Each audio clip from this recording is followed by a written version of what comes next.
already started. Thank you for joining us today. You're more than welcome and encouraged to share your video if you would like. I'm going to turn it over to Amanda to give us an introduction for our guest presenter today. Thank you so much. I wanted to, again, thank everybody on the call for joining us. Your participation is always appreciated.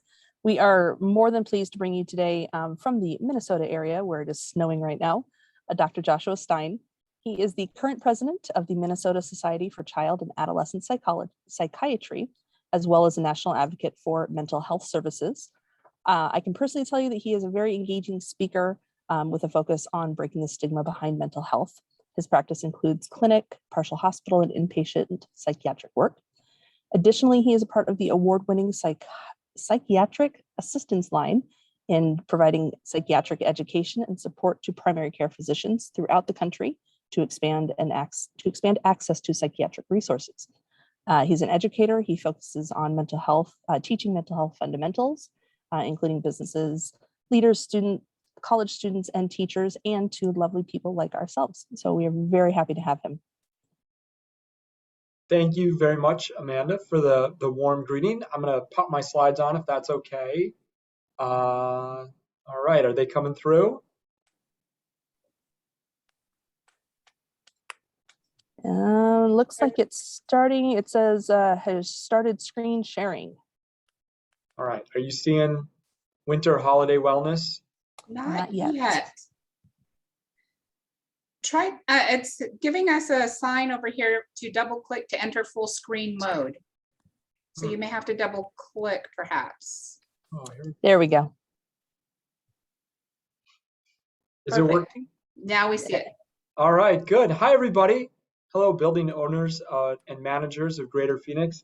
I am coming to you from the future. It is like 12:34 here, and it was snowing this morning. So as we talk about winter holiday wellness, I have to praise you for already making a really good choice in being somewhere that is warm and not snowing. And I wish you well, and I hope that it is nice in Phoenix and Arizona area today.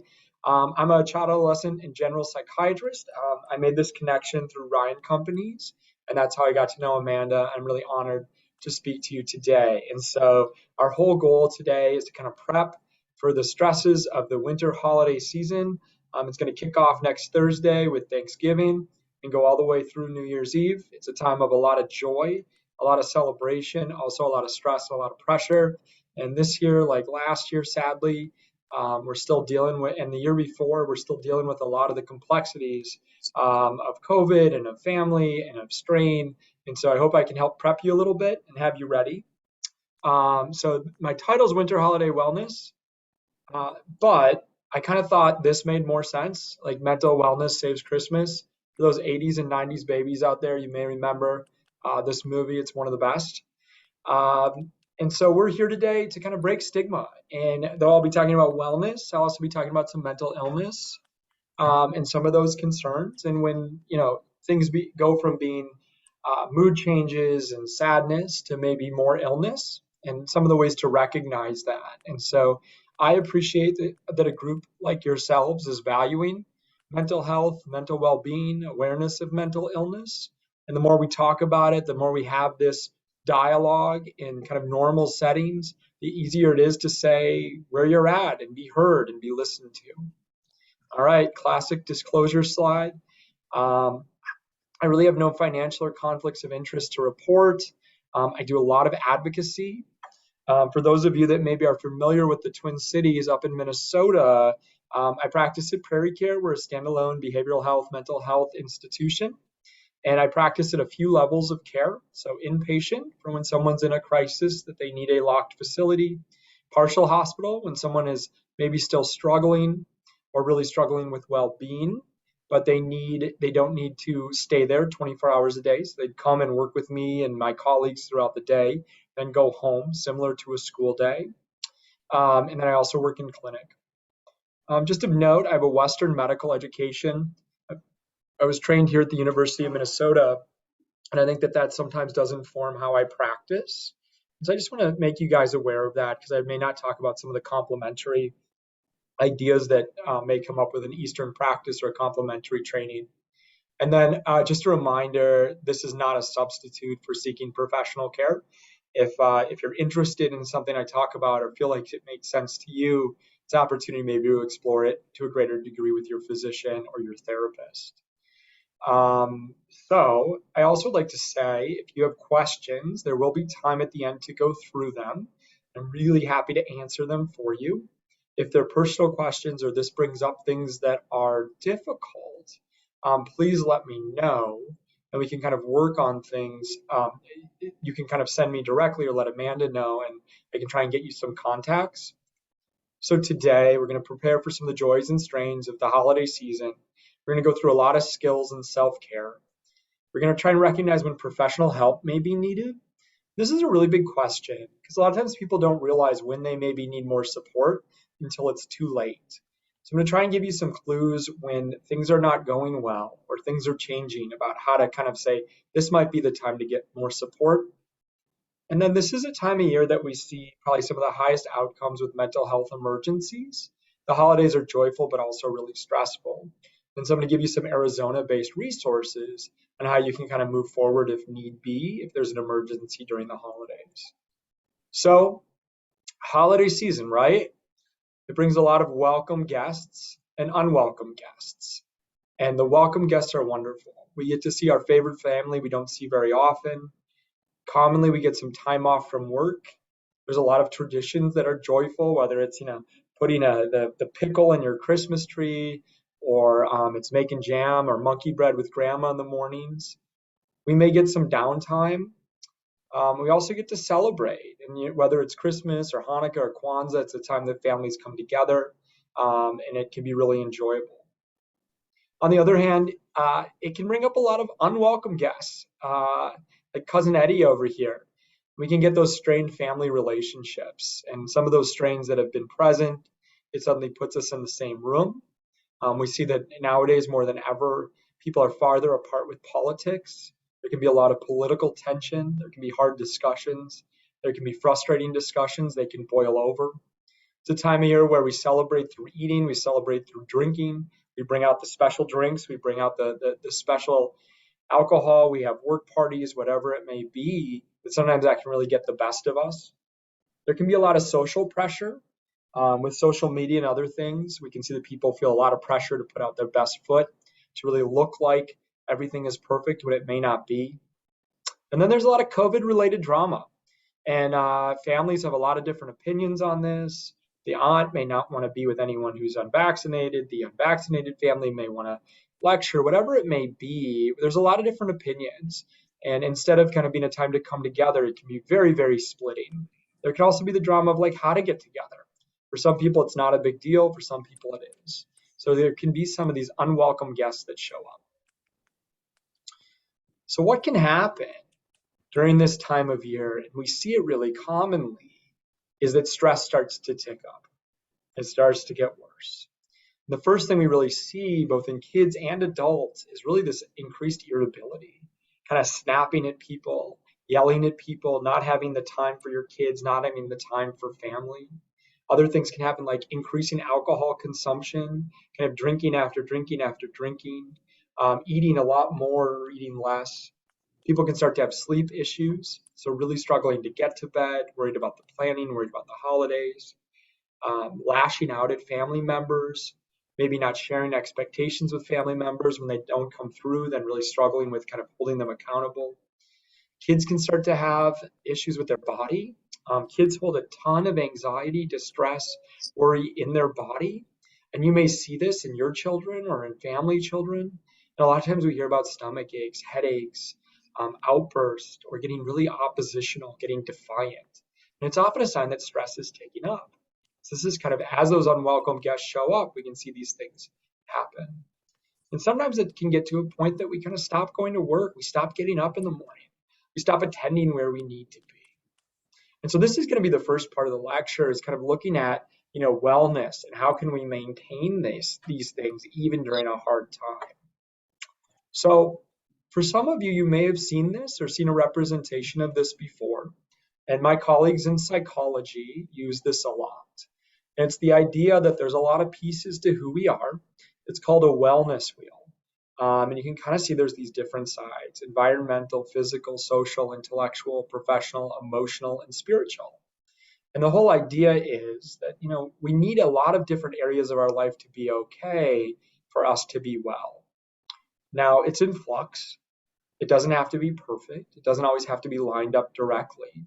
Sometimes we can be spiritually well when intellectually we're struggling or physically we're having a hard time. But my whole goal of kind of presenting this, and as we go through each of these pie pieces from the well, call them apple pie pieces, right? Because it's going to be the holidays. But I want to try and give you some ideas of like emotional and ways you can support your own wellness across each of these spheres. So emotional wellness is kind of the first one and maybe one of the most important. But it's this understanding of your own feelings and emotional expression. And so this may seem kind of simple, like I know how I feel, I know who I am. But truthfully, when our stress ticks up, we start to be less in touch with ourselves. And we get what a lot of people call as secondary emotions. And the idea behind that is there's this primary emotion of sadness, rejection, feeling left out, concern about seeing that aunt again, concern about the uncle who is rageful, whatever it may be, who's going to show up for the holidays, concern that you don't have enough money to pay for gifts, worry in that way that doesn't come out as worry, doesn't come out as being uncertain, doesn't come out as reticence, but comes out as anger, or it comes out as lashing out. And so this opportunity to kind of know our own feelings can be really important. And so I think when we're emotionally unwell, we sometimes just come out as angry and irritable. It's a chance to reflect, especially with the person who knows us, what may be going on.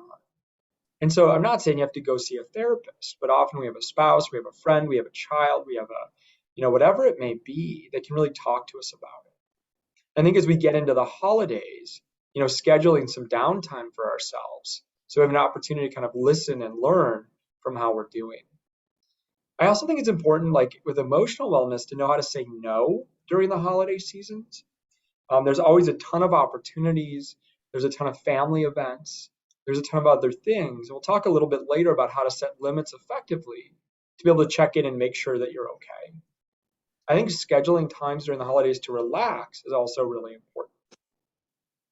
So I kind of joke, but when we think of finding someone who listens, we classically think of a therapist. And during the holiday season, like Santa is the original listener, and the original person kind of telling what you need or what you want. And so while I wouldn't recommend being this guy, it's a little weird, I would recommend kind of finding someone who can hear you and listen. And that may be your spouse, it may be your significant other or your partner, but it may also be your oldest child who's pretty adult. Or if you're a child, it may be one of your really good friends. Often siblings are often really good people to check in with, and they sometimes know us better than we know ourselves. So environmental wellness is another really important aspect of wellness. And it kind of just includes like where you live, your neighborhood, your home, your work, your apartment building. And I kind of say here, perfect can be the enemy of good enough. And I think a lot of times during the holidays, we want our homes, we want our environment to be perfect. It's often a time where we're entertaining, we're putting things on parade, we're opening our house to others. And often we get so stuck on things and so stuck on getting HGTV'd out, this like pressure to have like beautiful, what would it be like, farm style decorations, that we kind of miss out on that it's good enough, that it's welcoming, the house is warm, it's joyful. Sometimes in our effort to compete and to design, we can create a place that doesn't feel welcoming. So it's okay to kind of check in and make sure that that's okay. Make sure that our home is actually a comfortable place that puts us at ease. I think another aspect of environmental wellness during the holidays is kind of having a place you can go that feels comfortable and puts you at ease. Often our homes fill up. There's a lot more people there than we're commonly used to. And, some people escape to the bathroom. Some people escape to the bedroom. But it's okay to take like that 15-minute break and just kind of check in with yourself and take a deep breath before you go and hear the politics of that tough aunt one more time. I'm really hard on aunts. If there's any aunts out there, you guys are great. I'm sorry. I don't know why. I think that might be my own family thing. So, and clearly, like competition can get ugly during the holidays. As much as this is about our family and other things, it can be a lot about like who's the best, who's designed out, who has the beautiful tree. A lot of it gets posted. There's a lot of FOMO. Being aware of it. And if you're starting to get caught up in this and you're losing track of like what makes you happy, like don't become Clark, don't Griswold it. Check in with somebody again. All right, so intellectual wellness. Huge part of our wellness in general. Are we engaged? Does our job engage us? Does what we do engage us? It doesn't have to be arts. I'm not a museum person, but I really like Marvel movies. And I like the shows. Like, is that something that engages me and I follow and I can track and it makes me creative? Is it music? Does the holiday music bring us joy? Does discussion about things bring us joy? And as much as at times politics can be hard, with some families, it's a really nice opportunity to listen and hear and be open. But I think it's really a time to be intellectually well and be creative. And so I kind of post a couple of these, but for us who like to cook or who have kids, the arts and decorations and the food around the holidays can be a really fun time to kind of be creative and to kind of schedule things and work well. And so I do think that this is something that can be fun and can bring a family together. This also pulls us away from our screens, which is really valuable. And just so you know, if you don't nail it, sometimes you can end up with much funnier and enjoyable moments that may be actually more fun to look back on in the years to come. So there's a lot of creativity around the holidays. There's a lot of traditions that can kind of capture your intellectual awareness and engagement. So professional wellness is another really important part of who we are. And this is a part as Americans, and I imagine as business owners and managers and people who work really hard, sometimes it's hard to set down kind of the work phone. It's hard to put away the computer. It's hard to just engage in our life. So our work can be really fulfilling, but sometimes that part of the pie can really overflow into other areas. And I think one thing that's important is to really keep an eye on the holidays. Make sure that you block some time. Make times that you're not going to take the calls, or let people know ahead of time. Set those limits for your job. As a doctor, I get a lot of calls all the time, but I can set some limits and say, listen, unless it's an emergency, I'll be available from 1 to 3. I say don't double dip. A lot of times in America, we really like to do a lot of things at once. We like to be, writing one thing while we're whatever it is, like we're driving and talking and we're getting something ready to show, whatever it may be.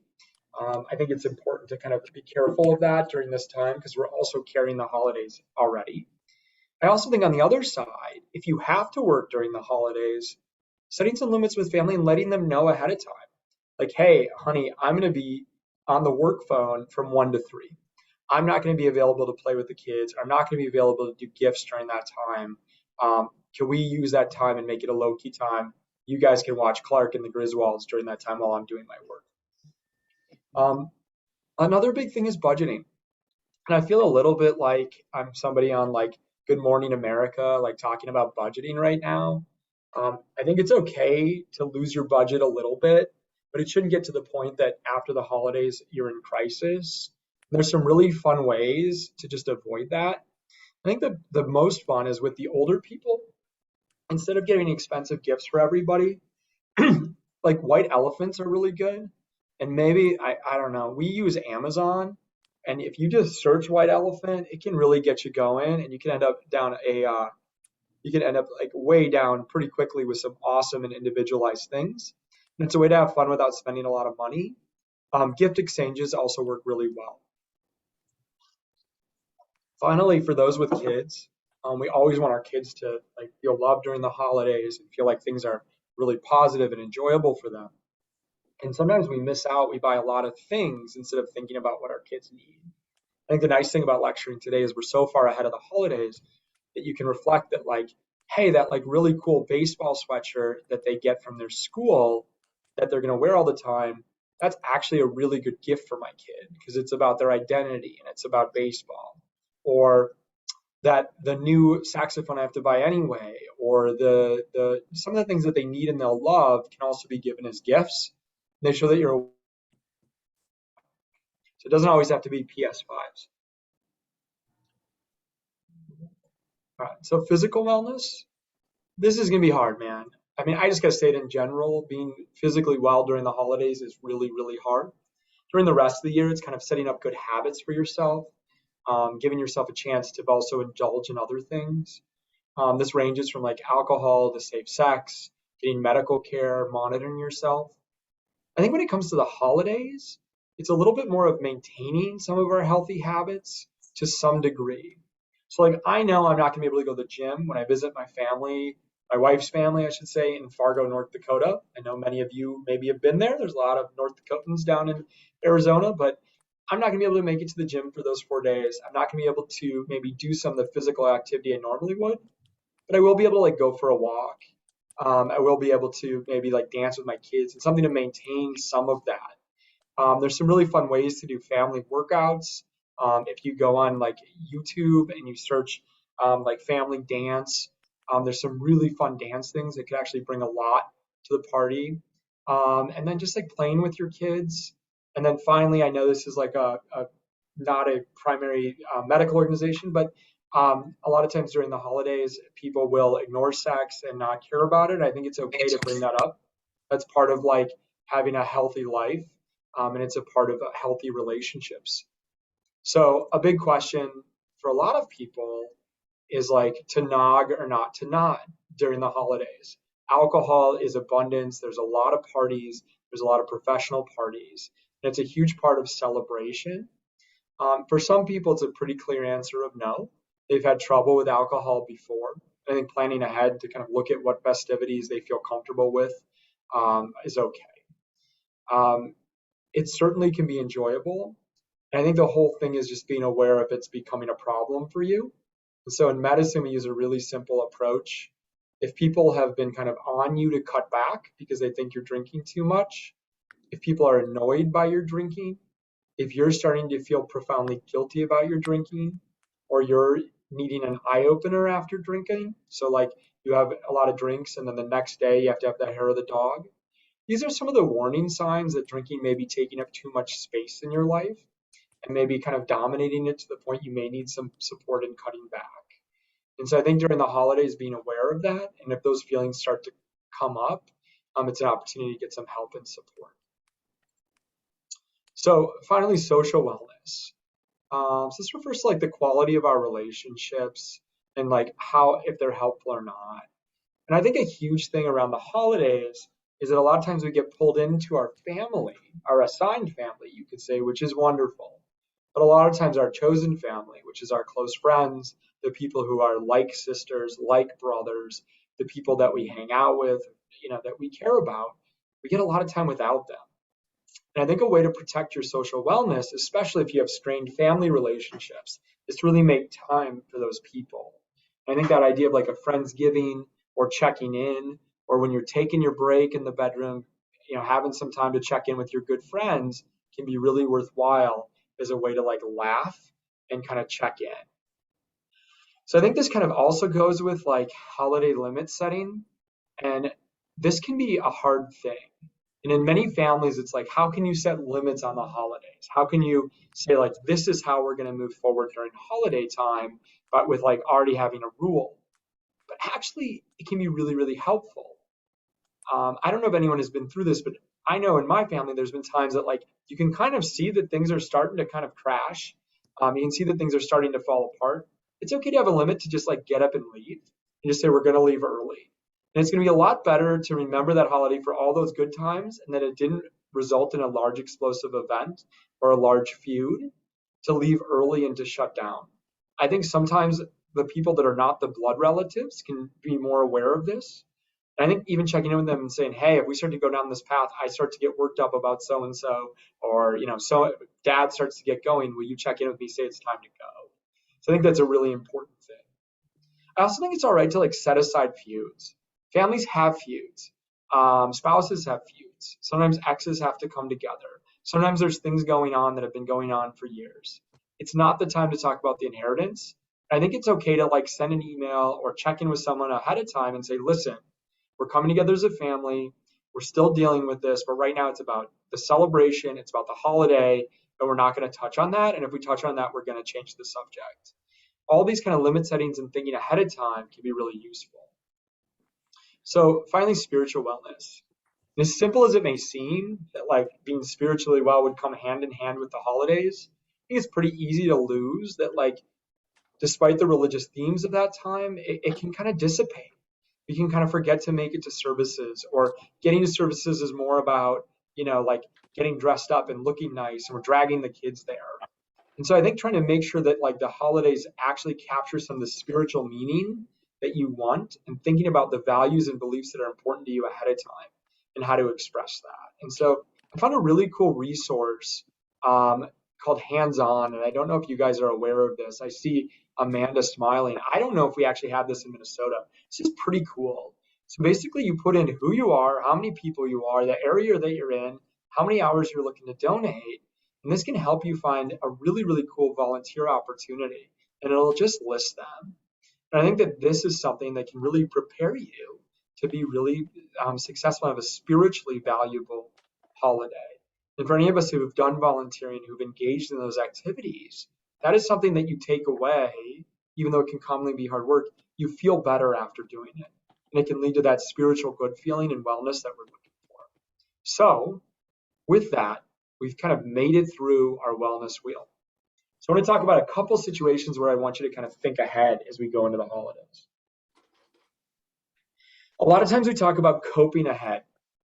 And coping ahead is a really important tool, because a lot of times when we're in the moment, we're too in the moment, or there's too much going on.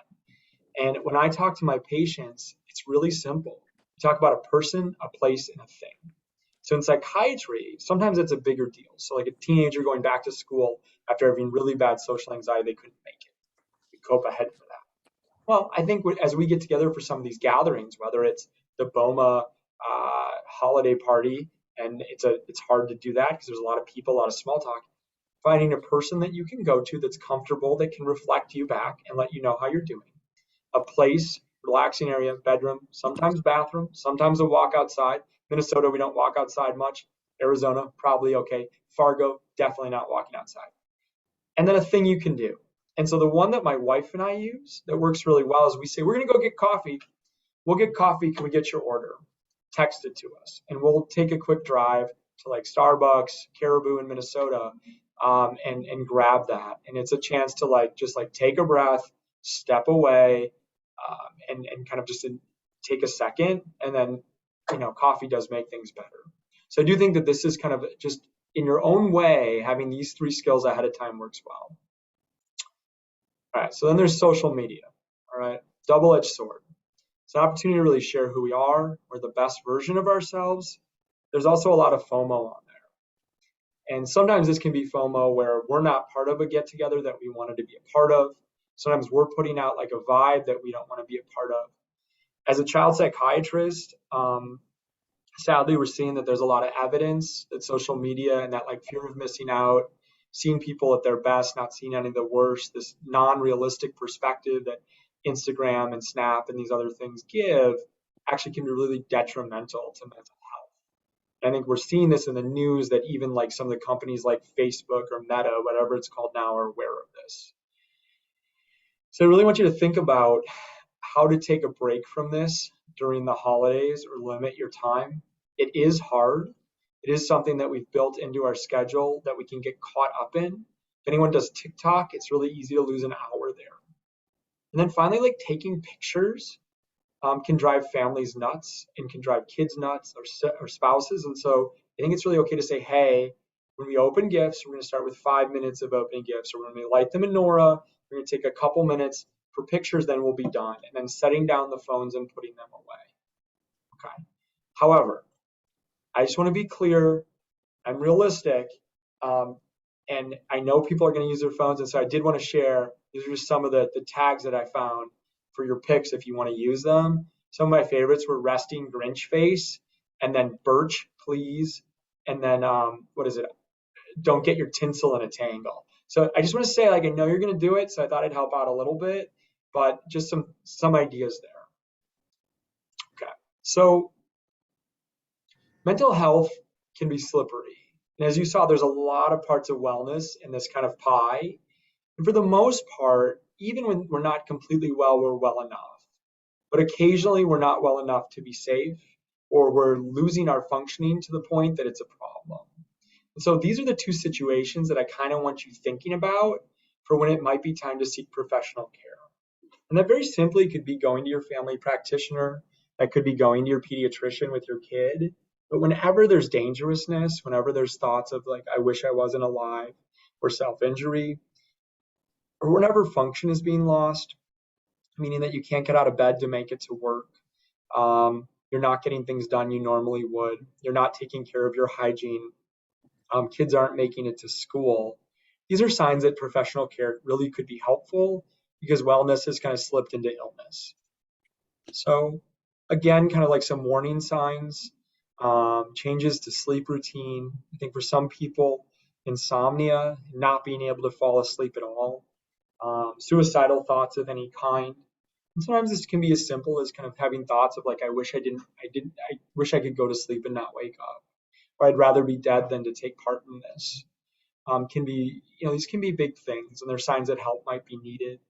And then this time of year is especially stressful in relationships. It's joyful as well. But if there's any new conflict to a severe degree or dangerous degree, it's really important to get help. So I'm not going to go too deep into this, but I want to talk about two kind of concepts. And one is that, mental health is kind of nice because there's really a huge continuum of care. So just because you seek help does not mean that you're going to get thrown into a mental hospital. And I think that may sound callous, but I think a lot of people worry about this. They say, I'm having these thoughts, but truthfully, I'm safe. I just don't feel good anymore. And I'm really scared I'm going to be taken away from my family during the holidays. And so kind of the highest level of care here, this inpatient and residential, yeah, you are going to be taken away. And it's usually because we need those four walls to keep you safe. Back in the 80s, 70s, 60s, a long time ago for many of you, like this was a regular practice. People would go to hospitals for months. That is not the case anymore. Hospitalizations are about immediate stability and then moving people to the lowest and least restrictive level of care. And so I work with kids in a partial hospital where they get a lot of support, but they go home at the end of the day. They'd be home for Christmas. They'd have Christmas and Christmas Day and even the weekend off. There's even less intense services than this, like IOP, which is a couple group-based days a week. There's other really specific services like AA, NA, veterans supports. So just because you seek care and just because you may feel your symptoms are severe doesn't mean you're going to get pulled away from your family. There's a lot of different options out there. And then finally, I do want to share kind of this concept when we're dealing with people who are unsafe. And this is a little bit more serious, and I think that some of this lecture has been a little simpler, but there's a huge focus on why people are not feeling well and why people may want to take a step that's really dangerous. And that takes understanding, it takes time, it takes clarification. And what we found is that families and the loved ones of people who are in danger, when we shift from the why to the how, that's how we start with protecting people. Okay, so the how is how people in fact attempt, and we can maintain a safe house, and we can help maintain the safety of our loved one. There's a huge kind of myth that goes about suicidal thinking, is that if someone has a plan, that if we stop them from having that plan, they'll substitute something else. And in fact, the vast majority of people, if you remove the method that they were planning to do, we can really help them out, they can stay safe longer, and they can get the help they deserve. So just a really brief example of this. So in the United Kingdom, before 1960, and this is kind of fascinating to me, domestic gas was the leading method of suicide. People would use the gas from their oven to take their lives. By 1970, the domestic gas was non-toxic, and the suicide rate in the United Kingdom dropped by a third. So the rate was completely driven by driven by a drop in gas suicides. And there was not the substitution effect that you would expect. There was a very slight substitution. The non-gas suicides only increased slightly. So it's really an interesting thing that when you take away means, then you get the time to figure out the why and get the help. Means reduction, it means remove all. And so these are kind of the main things that we want removed. And by the way, I'm not saying that guns need to be taken away. I'm not saying that not even going to enter that conversation. This is when someone's at risk to use a gun on themselves. That's when we want them locked up. They can go to the gun club, they can go to a relative's, things like that. Means reduction means kind of having these things removed. And as we go into the holidays, we spend time at family homes that we may not be at commonly. And one thing I prep my families for and the kids in PHP for, partial hospital, is that though you have your house safe from firearms, if you're going to grandpa's, grandpa may have a lot and he may not have them locked up in the appropriate way because he doesn't live with, a kid all the time. And so it might be an opportunity just to check in before we get there for Thanksgiving, before we get there for Hanukkah, Christmas, Kwanzaa, whatever it may be, New Year's, to say, hey, Bobby's really struggling. He's doing well. He's in this program, but I need, the guns in the safe locked up. I need, and some of these things to be taken care of. So I'm just going to introduce this idea, and it's something that I had talked to Amanda briefly about, but QPR, and I gave this training at Ryan Companies, is a term for question, persuade, refer. And it's a really, really cool program. And I think if anyone is ever interested in kind of picking up some of the skills to screen and help people who are suicidal, it's a nice program to kind of learn very simple and direct skills. And they call this kind of the CPR for suicidal people. And I don't know, like a lot of businesses require people to be trained in CPR. And some businesses are starting to shift towards requirements for QPR. Stands for question, persuade, refer. And mainly the goal is to create people who can be gatekeepers, who can question when somebody is displaying symptoms or saying things that are suicidal, persuade them to get help, and then refer them appropriately. If you were to have a heart attack, the safest place in the world to have a heart attack would be on the floor in a Las Vegas casino. The reason why is there's a lot of eyes watching you. So when you drop or you grip your chest, there's there's the dealers, there's the eye in the sky, there's the pit bosses. But also, all of those people are trained in CPR. So the chances that you are seen and that you get help occurs quickly. The goal of pushing QPR, this initiative, is we can kind of create in our schools, in our restaurants, in our buildings, whatever it may be, the eyes and the skills to get people help when they need it.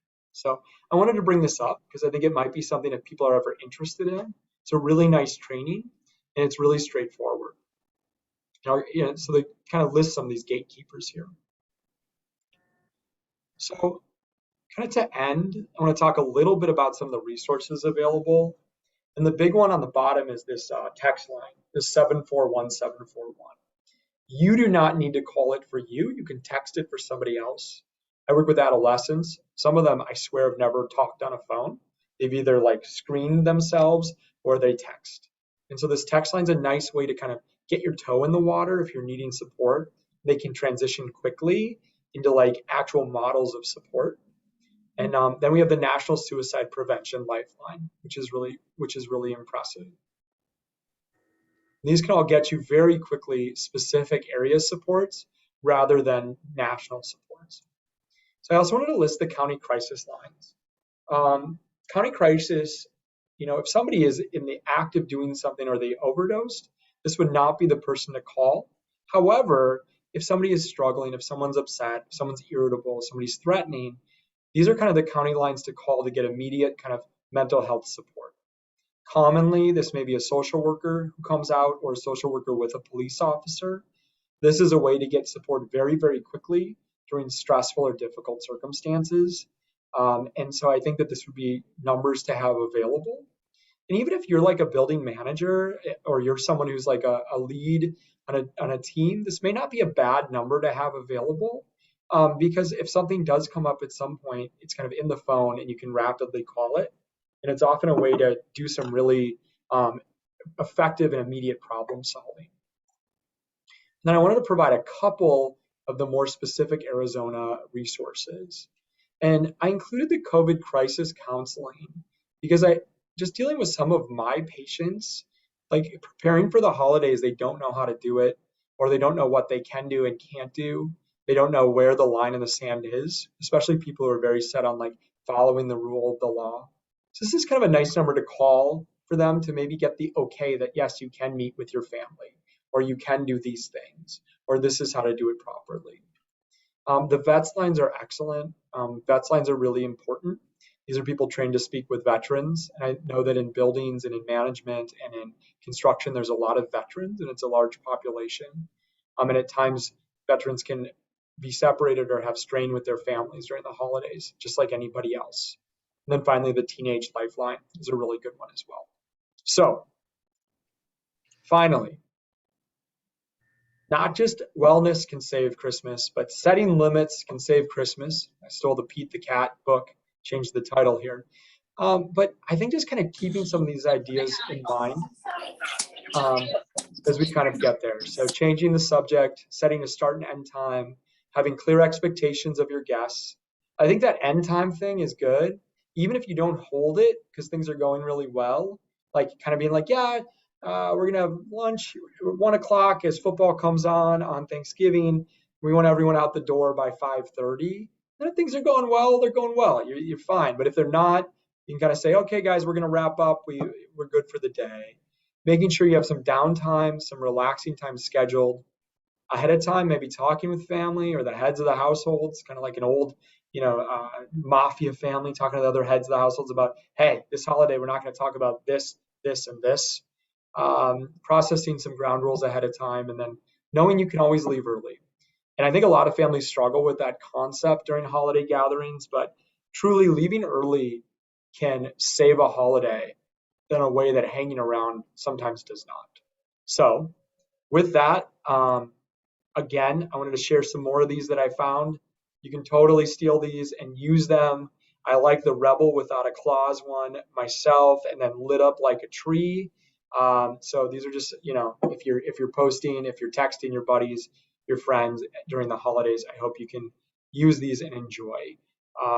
So some references, and that is it. I'm going to try and stop sharing my picture.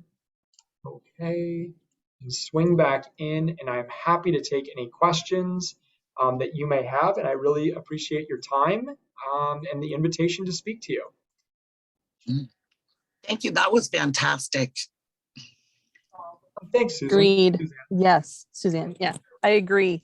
That was lighthearted, but still, to the point, and a topic that needs to not have a stigma around it. There is entirely too much stigma around it.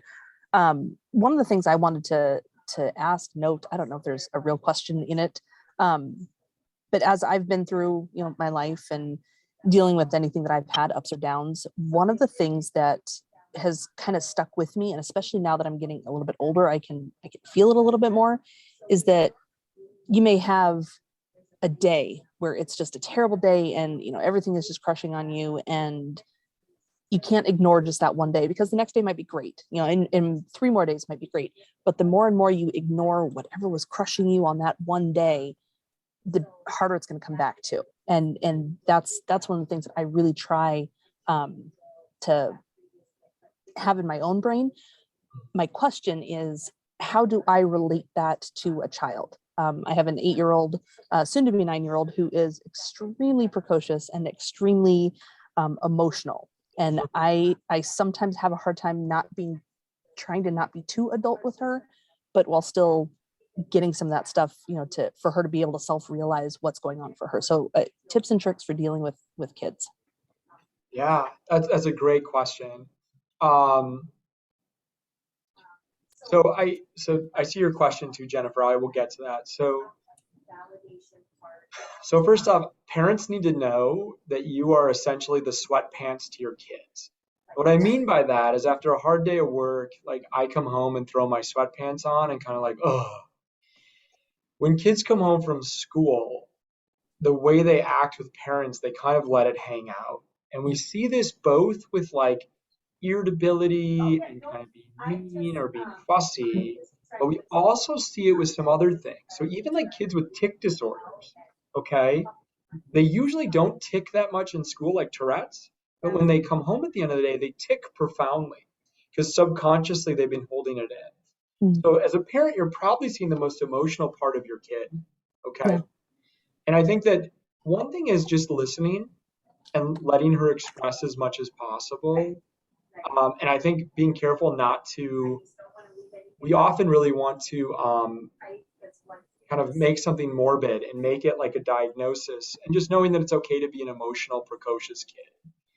I think that anger part, you got to pick your times, just like Yeah. kids pick their times to like ask for the new baseball bat, to ask to go to a friend. They kind of watch mom, like, ooh, she's happy. She's just talking to a friend. Can I go over to buddy's house? And like, sure. You got to pick your times too when you feel like your kid has the ability to be insightful and to reflect. And sometimes right after school when they're irritable, or for younger kids when they're already in crisis and chaos and screaming and yelling, that's not the time to teach. That's the time to be present. That's the time to be calming. That's the time to maybe have a skill available. But if you try and teach them, they're not going to learn a lot there. And so later, when you cycle back, you're sitting on the bed at bedtime. That's always when parents are exhausted and the kids want to talk for an hour. So you know what? This is the time they want to talk. This is the time they want to hear. And I can talk about, you were really angry, but I wonder if there was something else going on that was making you angry. And so, with boys, we talk a lot about they build castles around their real feeling that's really tender that they don't want to show. And the castle is often anger and irritability and violence, but there's something tender in there. And so you got to find the moment to discuss it. Yeah. Is that fair? Yes, absolutely. Finding the right moment is what I just wrote down, so that helps. Are mental health strains concerns as high in non-Christian religions as the Christian religions during that Christmas season? Well, I am. I have a unique viewpoint. I'm Jewish, my wife's Catholic. And I would say that we definitely have as much strain around the holiday seasons. I think that in general, when you get families together, there's a lot of expectation. Whether it's a birthday, a celebration, whether it's anything else, there's a lot of expectation. There's a lot of effort. At times, there's a lot of things carried, like feelings of not being appreciated, feelings of wanting to be appreciated, aggressiveness, passive aggressiveness, distant things that have been brewing. And so I think it can lead to a lot of those situations. For some people with pretty severe mental illness or who've had pretty severe trauma, the holidays can be incredibly difficult, regardless if they're an atheist or not, or if they're Christian, if they're Muslim. And it really has to do with that holidays are often where punctuated things happen.